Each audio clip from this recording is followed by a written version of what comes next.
28 വർഷത്തെ സേവന പാരമ്പര്യവുമായി ഫ്ലോർ കളക്ഷൻസ് പട്ടാമ്പി. പ്രമുഖ കമ്പനികളായ കജാരിയ, ജോൺസൺ, സിംപോളോ, ജാഗ്വർ, ഗ്രോഹ് തുടങ്ങിയവയുടെ ടൈൽസുകൾ, സാനിറ്ററി വെയറുകൾ, ബാത്റൂം ഫിറ്റിംഗ്സുകൾ എല്ലാം ഒരു കുടക്കീഴിൽ. Floor collections Pattambi.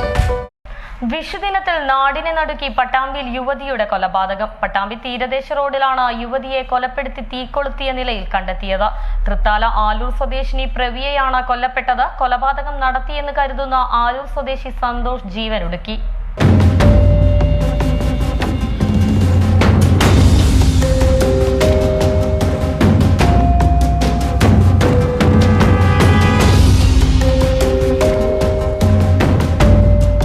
Pattambi Pallippuram തീരദേശപാതയിലെ Kodumunda railway സ്റ്റേഷന് സമീപത്തെ തീരദേശപാതയിലാണ് യുവതിയെ പട്ടാപ്പകൽ കുത്തി കൊലപ്പെടുത്തി തീകൊളുത്തിയ നിലയിൽ കണ്ടെത്തിയത്.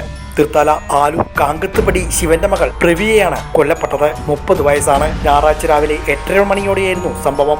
പട്ടാമ്പിയിലെ സ്വകാര്യ ആശുപത്രി ജീവനക്കാരിയായ പ്രവിയ രാവിലെ ജോലിക്ക് പോകുന്ന വഴിയാണ് കൊല്ലപ്പെട്ടത്. വഴിയാത്രക്കാരാണ് യുവതിയെ തീ കത്തിയ നിലയിൽ കണ്ടെത്തിയത്. സമീപത്ത് ഒരു കത്തിയും ഇവരുടെ സ്കൂട്ടറും കിടപ്പുണ്ട്.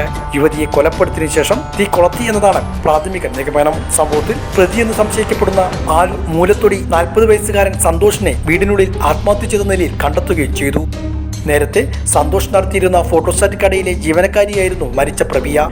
8:30 മണിയോടെ ഈ വഴി വന്ന നാട്ടുകാരാണ് സ്കൂട്ടറിന് സമീപത്ത് യുവതിയെ കത്തിയ നിലയിൽ കണ്ടെത്തിയത്. തുടർന്ന് പോലീസ് സ്റ്റേഷനിലും ഫയർഫോഴ്സിലും വിവരം അറിയിക്കുകയായിരുന്നു.